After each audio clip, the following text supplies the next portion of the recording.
Civil service പരീക്ഷയിലെ rank ജേതാവായ ഉദുമയിലെ രാഹുൽ രാഘവനെ കേരള റേഷൻ എംപ്ലോയീസ് യൂണിയൻ അനുമോദിച്ചു. കാഞ്ഞങ്ങാട്ട് വെച്ച് നടത്തിയ പരിപാടി അഡ്വക്കേറ്റ് CH കുഞ്ഞമ്പു MLA ഉദ്ഘാടനം ചെയ്തു. സിവിൽ സർവീസ് പരീക്ഷയിൽ 404 റാങ്ക് നേടി ഉദുമയിലെ രാഹുൽ രാഘവൻ നാടിനും ഒപ്പം കാസർഗോഡ് ജില്ലയ്ക്കാകമാനവും അഭിമാനമായി മാറിയിരിക്കുകയാണ്. ഇത് മുൻനിർത്തിയാണ് Kerala ration employees union CITU Kasaragod ജില്ലാ കമ്മിറ്റിയുടെ നേതൃത്വത്തിൽ ഈ അതുല്യ പ്രതിഭയ്ക്കായി അനുമോദനം ഒരുക്കിയത്.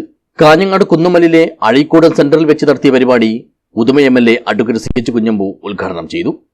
രാഹുലിനുള്ള സ്നേഹോപഹാരവും MLA സമ്മാനിച്ചു.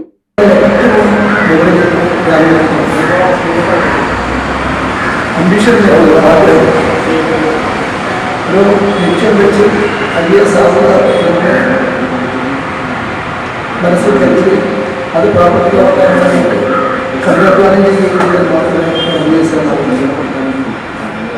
വെറുതെ കൊണ്ട്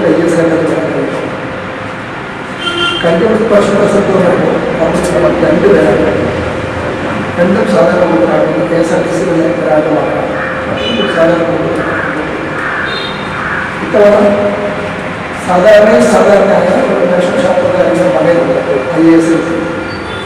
മുമ്പ് IAS-കാരുടെ മകനുണ്ട്, IPS-കാരുടെ മകനുണ്ട്, സമ്പന്നന്മാരുടെ മക്കളുണ്ട്, സാധാരണക്കാർക്ക് പാവപ്പെട്ടവരുടെ മക്കൾക്ക് ഈ സ്ഥാനമാകുന്നത്. അതുമാത്രമല്ല ഡോക്ടർ. ചടങ്ങിൽ യൂണിയൻ ജില്ലാ പ്രസിഡന്റ് P ശരത്ത് അധ്യക്ഷനായി. N Gopi, V Leela, M Damodaran, KP Thampan, PV Surendran, KD Sreekumar, Joshy George എന്നിവർ സംസാരിച്ചു. ജില്ലാ സെക്രട്ടറി MV നാരായണൻ സ്വാഗതം പറഞ്ഞു. യൂണിയനിലെ അംഗവും റേഷൻ വ്യാപാരിയുമായ ഉദുമയിലെ രാഘവന്റെയും ചിന്താമണിയുടെയും മകനാണ് രാഹുൽ രാഘവൻ.